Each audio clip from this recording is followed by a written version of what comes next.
कहानी की असली शुरुआत डीईओ के हेडक्वार्टर से होती है। वहां कस्टडी में रखे गए एक खतरनाक एलियन कैदी को ट्रांसफर किया जा रहा होता है, लेकिन वो एलियन अचानक हिंसक हो जाता है, अपने गार्ड्स पर हमला करता है और वहां से भागने की कोशिश करने लगता है। वो लगभग निकलने ही वाला होता है कि तभी हवा को चीरती हुई सुपर गर्ल की एंट्री होती है। कारा हवा में ही उस एलियन को दबोच लेती है, उसे दीवार पर दे मारती है और उसे पूरी तरह अपने कंट्रोल में ले लेती है। तभी कारा के कानों में लगे कम्युनिकेटर पर उसकी बहन एलेक्स की आवाज गूंजती है। एलेक्स उसे याद दिलाती है, कारा, तुमने वादा किया था कि तुम आज जल्दी घर आओगी क्योंकि आज मॉम आ रही हैं। कारा एलियन को ठीक करते हुए कहती है, बस 5 मिनट, मैं आ रही हूँ। कारा बिना देर किए खिड़की से बाहर छलांग लगाती है और सीधे उड़ती हुई अपने घर के अंदर लैंड करती है। तभी दरवाजे की घंटी बजती है और अंदर आती हैं उनकी मॉम एलाइजा डैनवर्स। एलाइजा को देखते ही दोनों बहनें उन्हें गले लगा लेती हैं। एलाइजा, जो काफी समय बाद अपनी बेटियों से मिलने आई थीं, वो कारा को देखकर बहुत खुश होती हैं, लेकिन वो कारा को लेकर हमेशा एक्स्ट्रा पॉजेसिव और फिक्रमंद रहती हैं। एलाइजा को पता था कि कारा ही सुपर गर्ल है, लेकिन वो एलेक्स के डीईओ वाले काम से पूरी तरह अनजान थी। एलाइजा हमेशा एलेक्स को डांटती और कहती थी, कारा इस दुनिया के लिए बहुत मासूम है, वो एक एलियन है और बाहर की दुनिया उसके लिए बहुत खतरनाक है। तुम्हें अपनी छोटी बहन का पूरा ख्याल रखना चाहिए। एलेक्स बस मुस्कुराकर हाँ में सिर हिला देती है, क्योंकि वो अपनी मॉम को ये नहीं बता सकती थी कि वो खुद सीक्रेट एजेंट बनकर दिन रात कारा की ही सुरक्षा करती है। अगली सुबह जब कारा कैटको मीडिया के ऑफिस पहुंचती है तो माहौल काफी अलग होता है। वहां रेडियो पर लेस्ली विलिस नाम की एक बेहद घमंडी और बेबाक रेडियो जॉकी का शो चल रहा होता है। Leslie live on air Supergirl की जमकर बेइज्जती कर रही होती है। वो कहती है, सुपर गर्ल एक बेकार और नौसिखिया सुपर हीरो है, उसके कपड़े बकवास हैं और वो नेशनल सिटी के लिए एक मुसीबत है। इस शो को जेम्स ओल्सन, विन और खुद कैट ग्रांट भी अपने कैबिन में सुन रहे होते हैं। कैट ग्रांट को लेस्ली का ये बर्ताव बिल्कुल पसंद नहीं आता। पिछले ही एपिसोड में सुपर गर्ल ने कैट के बेटे की जान बचाई थी, इसलिए कैट सुपर गर्ल को लेकर काफी सॉफ्ट थी। कैट तुरंत लेस्ली को अपने कैबिन में बुलाती है और उसे डांटते हुए कहती है, तुम्हें सुपर गर्ल के बारे में कुछ नहीं पता। वो लोगों को उम्मीद देती है, तुम्हें हवा में बकवास करने के लिए पैसे नहीं मिलते। लेकिन लेस्ली भी अड़ जाती है और कहती है, मैं जो सच है वही बोलूंगी। गुस्से में आकर कैट ग्रांट उसे सजा देती है और कहती है, ठीक है, आज से तुम्हारा टॉक शो बंद, तुम अब हेलीकॉप्टर में बैठकर ट्रैफिक डिपार्टमेंट के लिए लाइव फुटेज निकालोगी। लेस्ली का चेहरा उतर जाता है, लेकिन वो कुछ कर नहीं पाती। कारा को अपनी बॉस का ये स्टैंड देखकर अंदर ही अंदर बहुत अच्छा लगता है। इसके बाद कारा एक रेस्टोरेंट में जाती है जहां उसे जेम्स ओल्सन मिलता है। कारा उसे आज रात अपने घर पर डिनर के लिए इनवाइट करती है, जहां विन और एलेक्स भी आने वाले थे, लेकिन जेम्स मना कर देता है और बताता है कि वो अपनी पुरानी गर्लफ्रेंड लूसी लेन, जो नेशनल सिटी आई हुई है, उसके साथ बाहर जा रहा है। कारा का दिल थोड़ा टूट जाता है, लेकिन वो मुस्कुराकर वहां से निकल जाती है। तभी अचानक नेशनल सिटी का मौसम पूरी तरह बदल जाता है। आसमान में घने काले बादल छा जाते हैं और भयानक बिजली कड़कने लगती है। इसी दौरान लेस्ली हेलीकॉप्टर से ट्रैफिक की रिपोर्टिंग कर रही होती है। कड़कती बिजली सीधे उनके हेलीकॉप्टर से टकराती है और पायलट कंट्रोल खो बैठता है। हेलीकॉप्टर क्रैश होने ही वाला होता है कि सुपर गर्ल वहां उड़ती हुई पहुंचती है। वो पायलट को सुरक्षित नीचे उतारती है, लेकिन जैसे ही वो लेस्ली को बचाने के लिए उसका हाथ पकड़ती है, आसमान से एक विशाल और बेहद शक्तिशाली बिजली का झटका सीधे सुपर गर्ल से होते हुए लेस्ली की बॉडी में उतर जाता है। सुपर गर्ल की क्रिप्टोनियन बॉडी तो इस झटके को झेल जाती है, लेकिन लेस्ली को एक भयंकर करंट लगता है और वो सीधे कोमा में चली जाती है। उसे तुरंत हॉस्पिटल ले जाया जाता है।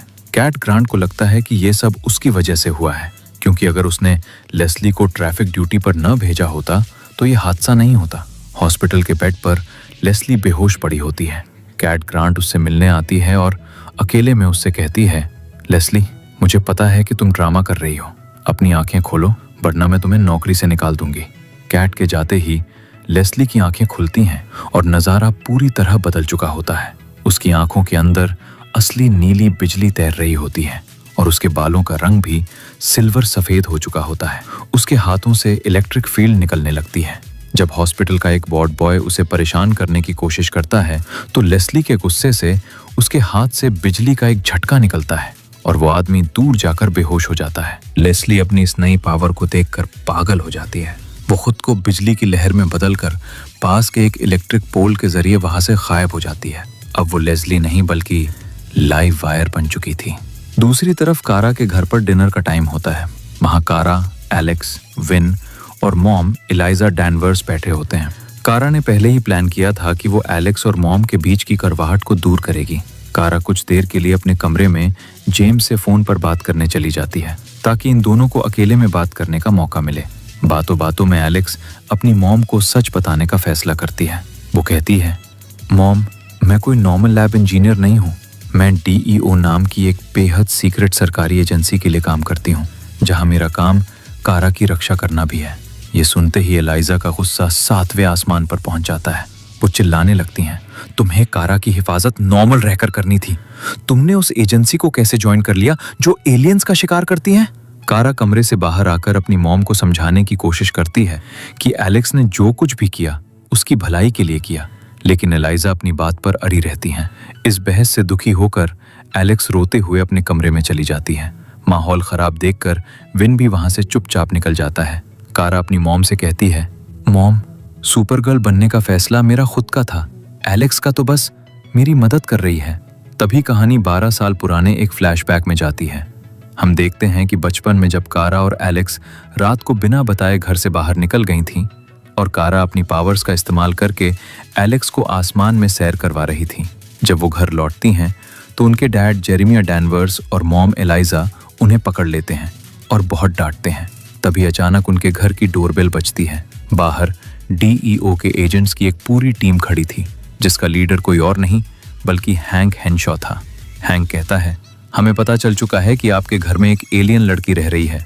हम उसे अपने साथ ले जाने आए हैं। फ्लैशबैक से वापस प्रेजेंट में आते हैं। कैट को मीडिया के ऑफिस में अचानक सारी लाइटें टिमटिमाने लगती हैं। कंप्यूटर स्क्रीन और टीवी चैनल्स अपने आप चालू हो जाते हैं। हर स्क्रीन पर लाइव वायर का चेहरा दिखाई देता है। वो हंसते हुए कहती है, कैट ग्रैंट, तुमने मुझे ट्रैफिक में मरने के लिए भेजा था ना, लेकिन देखो मैं अब बदल चुकी हूँ। अब मैं पहले से ज्यादा पावरफुल हूँ और मैं तुम्हें तड़पा तड़पा कर मारूंगी। अगले ही पल लाइव वायर अपनी पावर्स का इस्तेमाल करके सीधे मेन बिजली के बोर्ड से निकलकर कैट के केबिन के अंदर प्रकट हो जाती है। वो पूरे ऑफिस में तबाही मचाना शुरू कर देती है। कंप्यूटर ब्लास्ट होने लगते हैं और चारों तरफ कांच टूटने लगता है। लाइव वायर जैसे ही कैट ग्रैंट पर बिजली का एक बड़ा झटका छोड़ने वाली होती है, कैट टेबल के पीछे छिप जाती है। कारा फुर्ती से काम लेती है। वो कैट से कहती है, महज ग्रैंट, आप यहाँ से भागिए, मैं मदद लेकर आती हूँ। कारा तुरंत भागकर सुपर गर्ल के रूप में वापस आती है और सीधे लाइव वायर और कैट के बीच में खड़ी हो जाती है। सुपर गर्ल चिल्लाती है, लेस्ली, रुक जाओ, तुम ये गलत कर रही हो। लाइव वायर हंसती है, अब मेरा नाम लाइव वायर है। वो सुपर गर्ल पर बिजली के कोड़े से वार करती है। सुपर गर्ल कैट को लिफ्ट की तरफ भागने को कहती है। लाइव वायर अपनी पावर से लिफ्ट की केबल्स को शॉर्ट कर देती है, जिससे लिफ्ट बहुत तेजी से नीचे गिरने लगती है। सुपर गर्ल लाइव वायर को चकमा देकर हवा में उड़ती है और सीधे लिफ्ट के वेल में जाकर गिरती हुई लिफ्ट को अपने हाथों से रोक लेती है। वो लिफ्ट का दरवाजा तोड़कर कैट ग्रैंट को सुरक्षित बाहर निकालती है। इसके बाद DEO के एजेंट्स कैट को ऑफिस पहुंचते हैं। हैंक हेनशॉ अपनी टीम के साथ वहां आता है, लेकिन कैट ग्रैंट उन पर भड़क जाती है और कहती है, तुम लोग यहाँ से दफा हो जाओ, तुम सब मिलकर सिर्फ कचरा फैलाते हो, मुझे तुम्हारी कोई मदद नहीं चाहिए। हैंक को पीछे हटना पड़ता है। बाद में कैट ग्रैंट अकेले में कारा से बात करती है। कैट कहती है, कारा, लाइव वायर मुझसे नफरत करती है, मुझे खुद सुपर गर्ल से मिलना होगा और उसके साथ मिलकर इस पागल औरत को रोकना होगा। कारा को समझ आ जाता है कि लाइव वायर को पकड़ने के लिए कैट का इस्तेमाल एक चारे की तरह करना पड़ेगा। सुपर गर्ल तुरंत DEO हेडक्वार्टर जाती है। वहाँ हैंक हेनशॉ उसे एक खास पोर्टेबल गैजेट देता है जो एक एनर्जी ट्रैप की तरह काम करता था। हैंक बताता है कि जैसे ही लाइव वायर इस गैजेट के क्लोज आएगी, ये उसकी सारी इलेक्ट्रिक एनर्जी को सोख लेगा। सुपर गर्ल वो गैजेट लेकर कैट ग्रांट के पास जाती है और अपना प्लान बताती है। कैट ग्रांट नेशनल सिटी के एक रेडियो स्टेशन से लाइव ब्रॉडकास्ट करती है और लाइव वायर को सीधे चैलेंज करती है। लेस्ली, अगर तुम में हिम्मत है तो मुझसे आकर मिलो, मैं उसी जगह तुम्हारा इंतजार कर रही हूँ जहाँ तुमने अपना पहला शो किया था। लाइव वायर इस जाल में फंस जाती है। वो बिजली की रफ्तार से उस सुनसान जगह पर पहुंचती है जहां कैट उसका इंतजार कर रही थी। लाइव वायर कहती है, कैट, तुम्हारी ये हिम्मत, आज तुम्हारी आखिरी रात है। वो कैट पर हमला करने ही वाली होती है कि सुपर गर्ल आसमान से सीधे उन दोनों के बीच लैंड करती है। लाइव वायर सुपर गर्ल को देखकर चिढ़ जाती है। अच्छा, तो तुम दोनों ने मिलकर ये जाल बुना है। आज मैं तुम दोनों को राख कर दूंगी। दोनों के बीच एक भयंकर लड़ाई शुरू हो जाती है। लाइव वायर हवा में तैरती है और लगातार सुपर गर्ल पर हाई वोल्टेज बिजली के झटके बरसाती है। सुपर गर्ल अपनी हीट विजन का इस्तेमाल करती है, लेकिन लाइव वायर बिजली बनकर उसके वार को चकमा दे देती है। सुपर गर्ल जब हैंक का दिया हुआ गैजेट इस्तेमाल करने की कोशिश करती है तो लाइव वायर अपनी बिजली के एक ही झटके से उस गैजेट के परखच्चे उड़ा देती है। अब सुपर गर्ल पूरी तरह निहत्थी थी। लाइव वायर उसे बिजली के रस्सियों में जकड़ लेती है और सुपर गर्ल दर्द से कराहने लगती है। कैट ग्रांट अपनी जान जोखिम में डालकर लाइव वायर का ध्यान भटकाने के लिए चिल्लाती है, लेस्ली, तुम्हारी लड़ाई मुझसे है, उसे छोड़ो। लाइव वायर कैट की तरफ मुड़ती है। इसी बीच सुपर गर्ल को अपनी सुपर हियरिंग पावर से जमीन के नीचे बह रहे पानी के एक बहुत बड़े पाइप की आवाज सुनाई देती है। वो समझ जाती है कि लाइव वायर को हराने का यही इकलौता तरीका है। सुपर गर्ल अपनी पूरी ताकत समेटती है, हवा में उछलती है और अपने दोनों मुक्कों से पूरी ताकत के साथ कंक्रीट की जमीन पर वार करती है। जमीन फट जाती है और नीचे का मेन फायर हाइड्रेंट और पानी का पाइप टूट जाता है। पानी का एक विशाल फव्वारा सीधे लाइव वायर के ऊपर जाकर गिरता है। जैसे ही भारी मात्रा में पानी लाइव वायर की पूरी तरह से इलेक्ट्रिक बॉडी से टच होता है, एक भयानक शॉर्ट सर्किट का धमाका होता है। लाइव वायर के अंदर की सारी बिजली काउंटर रिएक्ट कर जाती है। वो दर्द से चीखती है और तेज धमाके के साथ बेहोश होकर जमीन पर गिर पड़ती है। उसकी सारी पावर्स लॉक हो जाती हैं। सुपर गर्ल इस तरह नेशनल सिटी और कैट ग्रांट को बचा लेती है। अगले दिन ऑफिस में सब कुछ शांत होता है। विन कारा के पास आता है और अपनी फीलिंग्स शेयर करते हुए उसे अचानक किस कर लेता है, जिससे कारा थोड़ी हैरान रह जाती है। तभी जेम्स और लूसी भी वहां आ जाते हैं, जिन्हें साथ देखकर कारा मुस्कुराने की कोशिश करती है, पर अंदर से उसे थोड़ा अजीब लगता है। शाम को जब मॉम एलिजा दानवर्स वापस घर जाने के लिए तैयार होती हैं, तो वो कारा और एलेक्स को अपने पास बुलाती हैं। एलिजा की आंखों में आंसू थे। वो कहती हैं, लड़कियों, मैंने तुमसे बहुत बड़ा सच छुपाया है। अब वक्त आ गया है कि तुम दोनों को ये पता चले। तुम्हारे डैड जेरेमिया दानवर्स किसी नॉर्मल प्लेन क्रैश में नहीं मरे थे। कारा और एलेक्स चौंक जाती हैं। एलिजा आगे बताती हैं, 12 साल पहले जब डीईओ के लोग कारा को ले जाने आए थे, तो कारा को बचाने के लिए तुम्हारे डैड ने खुद को हैंक हेंशॉ के हवाले कर दिया था। उन्होंने हैंक से डील की थी कि वो अपनी सारी रिसर्च और सुपरमैन से जुड़ा डेटा डीईओ को दे देंगे, बशर्ते वो कारा को हाथ न लगाए। तुम्हारे डैड की मौत उसी डीईओ के लिए काम करते हुए हुई थी और वो उसी हैंक हेंशॉ के साथ एक मिशन पर थे। मुझे उस आदमी पर बिल्कुल भरोसा नहीं है। ये सुनते ही कारा और एलेक्स के होश उड़ जाते हैं। एलेक्स और कारा एक दूसरे की तरफ देखती हैं। उन्हें समझ आ जाता है कि जिस हैंक हेंशॉ के नीचे वो काम कर रही हैं, वो कोई सीधा इंसान नहीं है, बल्कि उनके पिता की रहस्यमयी मौत का सबसे बड़ा गवाह वही है। दोनों बहनें मन ही मन कसम खाती हैं कि वो इस राज का पता लगाकर रहेंगी। एपिसोड की शुरुआत होती है एक बहुत ही खूबसूरत और शांत सीन से। कारा नेशनल सिटी के नीले आसमान में बड़े आराम से उड़ रही है। ठंडी हवाएं उसके चेहरे को छू रही हैं। तभी उसकी बहन एलेक्स का रेडियो पर कॉल आता है। कारा, तुम कहाँ हो? रडार पर तुम्हारी लोकेशन सिटी के ऊपर दिख रही है। सब ठीक है ना? कारा मुस्कुराकर जवाब देती है, सब ठीक है एलेक्स, बस जरा अपना दिमाग शांत करने आई थी। यहाँ ऊपर बहुत शांति है। लेकिन ये शांति ज्यादा देर टिकने वाली नहीं थी। अचानक कारा की सुपर हियरिंग में कुछ गाड़ियों के टायर घिसटने की और 2 आदमियों के चिल्लाने की आवाज आती है। जमीन पर 2 बेपरवाह पागल अमीर लोग अपनी चमचमाती स्पोर्ट्स कारों में बीच सड़क पर रेस लगा रहे थे। वो एक दूसरे को ओवरटेक करने की होड़ में इतने अंधे हो चुके थे कि उन्हें आगे कुछ दिखाई नहीं दे रहा था। और ठीक उसी रास्ते के बीच में एक स्कूल बस से उतरे छोटे छोटे बच्चों का ग्रुप सड़क पार कर रहा था। जैसे ही कारा ऊपर से ये देखती है, उसका दिल दहल जाता है। वो बिना एक पल गवाए बिजली की रफ्तार से नीचे की तरफ झपट्टा मारती है। गाड़ियां बच्चों के बिल्कुल करीब पहुंच चुकी थीं। एक्सीडेंट होना तय था, लेकिन ऐन वक्त पर सुपर गर्ल दोनों कारों के बीच में लैंड करती है। वो अपनी सुपर स्ट्रेंथ का इस्तेमाल करके दोनों कारों को अपने दोनों हाथों से पकड़कर वहीं के वहीं रोक देती है।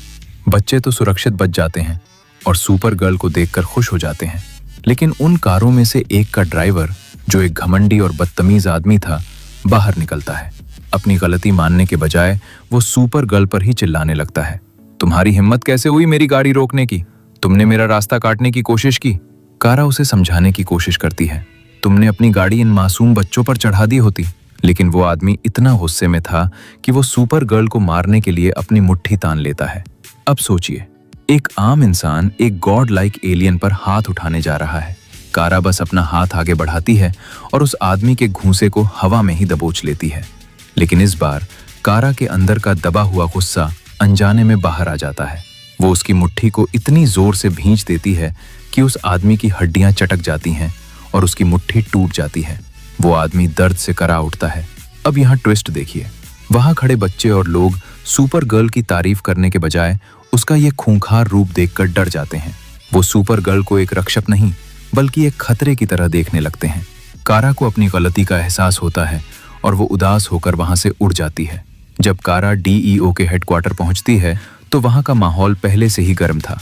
हैंक हेंशॉ टीवी स्क्रीन पर चल रही खबरों को देखकर गुस्से से लाल था। टीवी पर नेशनल सिटी का मशहूर और शातिर businessman Maxwell Lord live interview में सुपर गर्ल की धज्जियां उड़ा रहा था। मैक्सवेल उस कार वाले इंसिडेंट की फुटेज दिखाकर पूरी दुनिया के सामने कह रहा था, देखिए, मैं पहले से कह रहा हूं कि नेशनल सिटी को सुपर गर्ल की नौसिखिया हरकतों की जरूरत नहीं है। इसके पास ताकत तो है पर कंट्रोल नहीं। अगर इसे कल को और ज्यादा गुस्सा आ गया तो ये हमारे शहर का क्या हाल करेगी।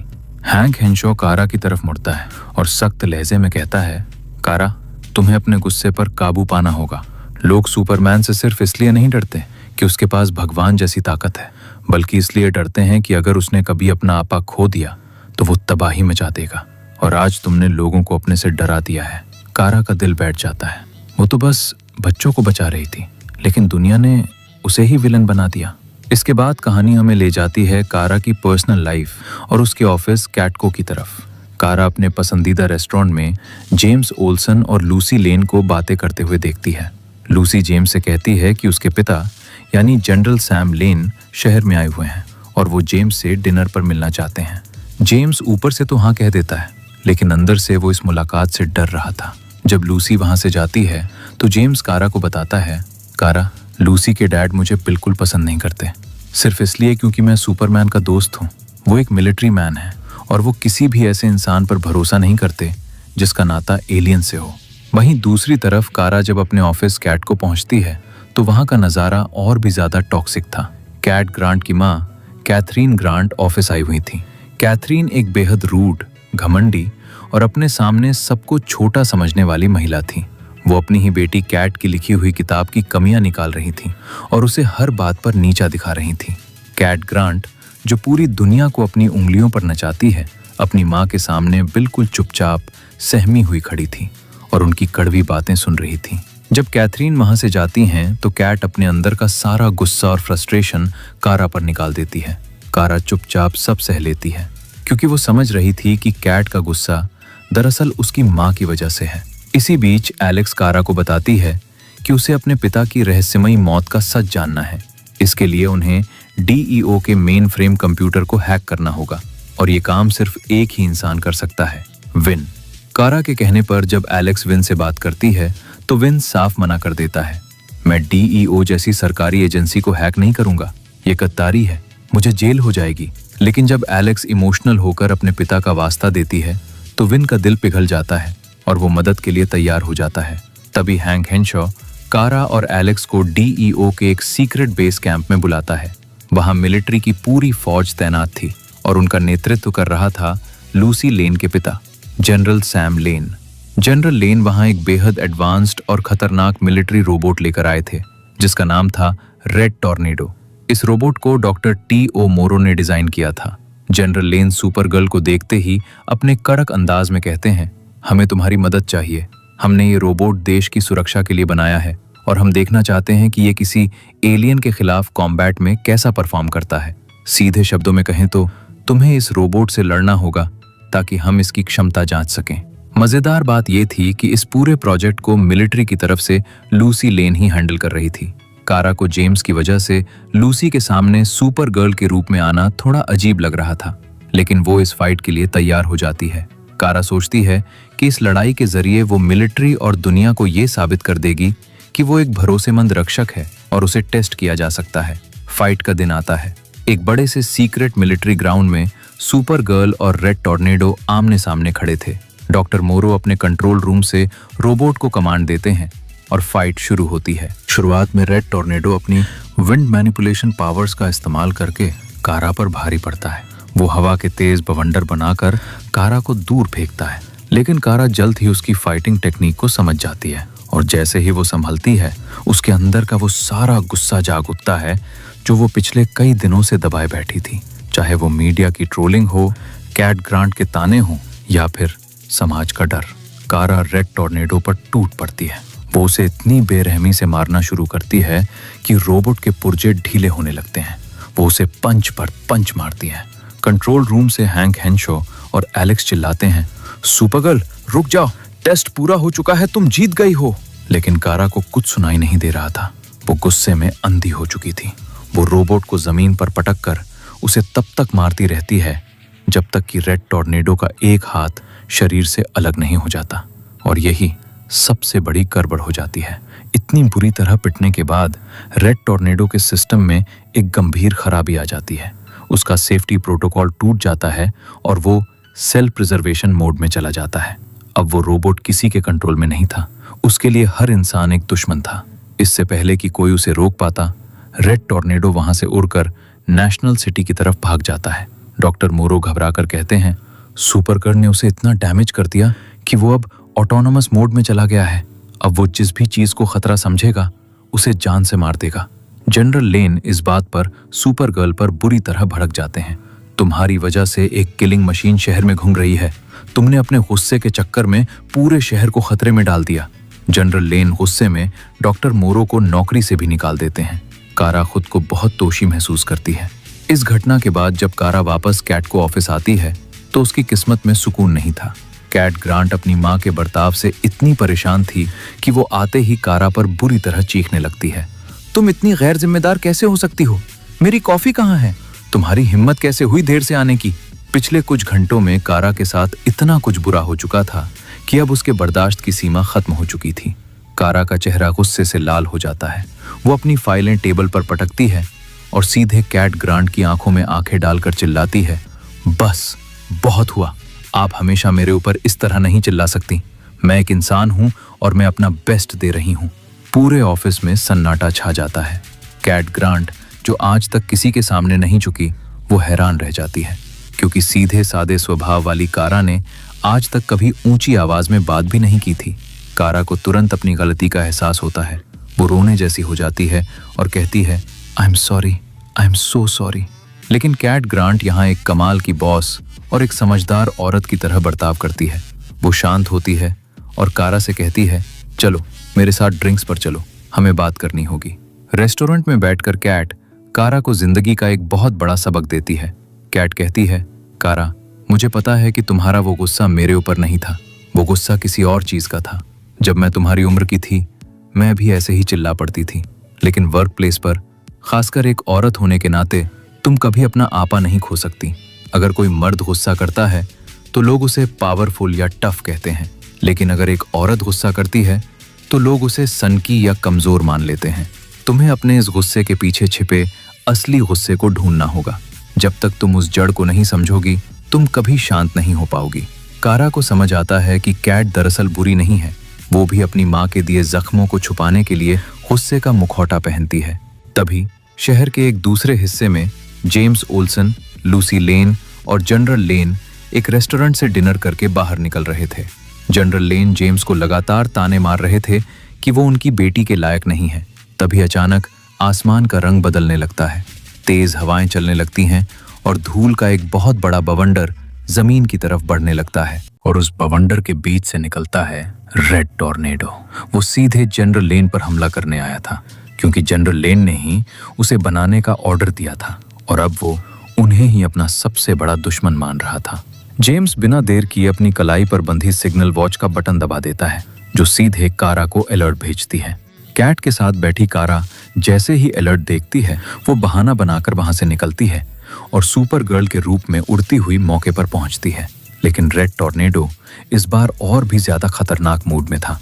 जैसे ही वो सुपर गर्ल को देखता है, वो हवा में हाथ घुमाकर एक विशालकाय विनाशकारी टॉर्नेडो पैदा करता है और उसे नेशनल सिटी की घनी आबादी की तरफ मोड़ देता है। अगर उस बवंडर को नहीं रोका गया तो हजारों लोग मारे जाएंगे। सुपर गर्ल के सामने अब दो रास्ते थे, या तो वो रेड टॉर्नेडो से लड़े या फिर शहर के लोगों को बचाए। वो अपनी ड्यूटी चुनती है। वो उस बवंडर के पास जाती है और उसकी विपरीत दिशा में अपनी पूरी ताकत से गोल गोल घूमना शुरू कर देती है। हवा की रफ्तार इतनी तेज थी कि कारा की हड्डियां टूट सकती थीं, लेकिन वो हार नहीं मानती। आखिरकार उसका ये पैंतरा काम कर जाता है और वो उस भयानक बवंडर को शांत कर देती है। लेकिन इस बीच रेड टॉर्नेडो जनरल लेन और लूसी को घायल करके वहां से गायब हो जाता है।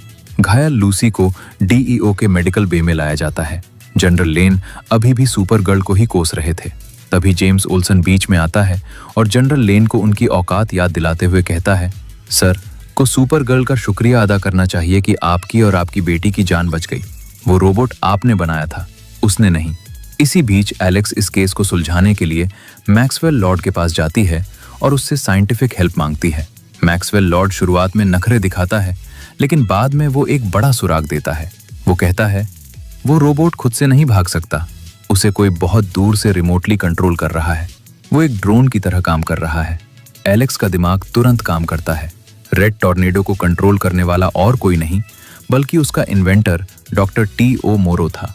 मोरो जनरल लेन से बदला लेना चाहता था क्योंकि लेन ने उसे नौकरी से निकाल दिया था और उसका पूरा करियर बर्बाद कर दिया था। अब डीईओ एक मास्टर प्लान बनाता है। वो डॉक्टर मोरो और रेड टॉर्नेडो को जाल में फंसाने के लिए जनरल लेन का एक 3D होलोग्राम एक सुनसान इलाके में प्रोजेक्ट करते हैं। प्लान के मुताबिक रेड टॉर्नेडो जैसे ही उस होलोग्राम पर हमला करने आएगा, सुपर गर्ल उसे दबोच लेगी और उसी वक्त एलेक्स डॉक्टर मोरो के सीक्रेट ठिकाने पर जाकर उसे अरेस्ट कर लेगी। कारा अपनी आंखें बंद करती है। उसके दिमाग में फ्लैशबैक्स चलने लगते हैं। उसे याद आता है उसका खूबसूरत ग्रह क्रिप्टन, जो उसकी आंखों के सामने तबाह हो गया था। उसे याद आते हैं उसके असली माता पिता, जिन्होंने उसे एक बोर्ड में डालकर हमेशा के लिए विदा कर दिया था। उसे याद आता है कि कैसे उसे अपनी पूरी जिंदगी एक साधारण इंसान बनने का नाटक करना पड़ा, अपनी पहचान छुपानी पड़ी। वो सारा दर्द, वो अकेलापन, वो अपनों को खोने का गम, यही था कारा का असली गुस्सा। कारा अपनी आंखें खोलती है। उसकी आंखों में अब दर्द नहीं बल्कि एक असीम ज्वाला थी। वो चिल्लाती है और अपनी आंखों से हीट विजन की दो बेहद शक्तिशाली लेजर बीम्स सीधे रेड टॉर्नेडो पर छोड़ देती हैं। यह हमला कोई आम हमला नहीं था। कारा इस बार अपनी जिंदगी की आखिरी सांस तक की पूरी एनर्जी उस लेजर बीम में झोंक देती है। उसकी आंखें खून की तरह लाल हो जाती हैं। उसके चेहरे की नसें तन जाती हैं। रेड टॉर्नेडो उस भयानक एनर्जी को झेल नहीं पाता। धीरे धीरे उसका मेटल पिघलने लगता है और एक बहुत बड़े धमाके के साथ रेड टॉर्नेडो के परखच्चे उड़ जाते हैं। सुपर गर्ल जीत जाती है, लेकिन वो पूरी तरह से निढाल होकर जमीन पर गिर पड़ती है। इस महायुद्ध के बाद सब कुछ शांत हो जाता है। जनरल लेन और लूसी शहर छोड़कर जा रहे होते हैं। लूसी अपने पिता को साफ कह देती है कि वो जेम्स के साथ ही रहेगी और वो मिलिट्री की नौकरी छोड़ रही है। जेम्स और लूसी साथ आ जाते हैं, जिसे देखकर कारा को थोड़ा बुरा तो लगता है, पर वो उनके लिए खुश भी थी। तभी विन कारा और एलेक्स को एक सीक्रेट जगह बुलाता है। विन ने डीईओ के सिस्टम को हैक कर लिया था और उसे जो जानकारी मिली थी वो होश उड़ाने वाली थी। विन बताता है, एलेक्स, आज से कुछ साल पहले तुम्हारे डैड और हैंक हेंशॉ एक मिशन पर साउथ अमेरिका के जंगलों में एक एलियन को पकड़ने गए थे, लेकिन वहां कुछ ऐसा हुआ कि दोनों का संपर्क टूट गया और उन्हें मरा हुआ मान लिया गया। पर कुछ महीनों बाद हैंक हेंशॉ अकेला जिंदा वापस आया और वापस आते ही उसने उस मिशन की सारी फाइल्स हमेशा के लिए डिलीट कर दी। एलेक्स और कारा के पैरों तले जमीन खिसक जाती है। इसका मतलब साफ था, हैंक हेंशॉ कुछ बहुत बड़ा छुपा रहा है और शायद एलेक्स के पिता की मौत के पीछे उसी का हाथ है। और अब आता है इस एपिसोड का सबसे बड़ा और चौंकाने वाला अंत। कारा वापस अपने ऑफिस में कैट ग्रांट के पास होती है। तभी वहां कैट की मां कैथरीन फिर आ जाती हैं और कारा को नीचा दिखाते हुए कहती हैं, क्या तुम्हारी ये नौकरानी कोई बिना सैलरी वाली इंटर्न है? तुम इसे काम पर क्यों रखती हो? लेकिन इस बार कैट ग्रांट अपनी मां के सामने खड़ी हो जाती है। वो कड़क आवाज में कहती है, मदर, आप अपनी भड़ास मेरे ऊपर निकाल सकती हैं, लेकिन मेरी असिस्टेंट के ऊपर नहीं। वो अपना काम बहुत बेहतरीन तरीके से करती है। कैथरीन हैरान होकर वहां से चली जाती है। कारा बेहद खुश होती है कि कैट ने उसके लिए अपनी मां से पंगा ले लिया। कारा मुस्कुराते हुए कैट के लिए पानी का ग्लास लाती है, लेकिन तभी खुशी के मारे उसके हाथ से ग्लास छूटकर फर्श पर गिर जाता है और टूट जाता है। कारा जैसे ही कांच के टुकड़ों को उठाने के लिए नीचे झुकती है, एक नुकीला कांच का टुकड़ा उसकी उंगली में चुभ जाता है।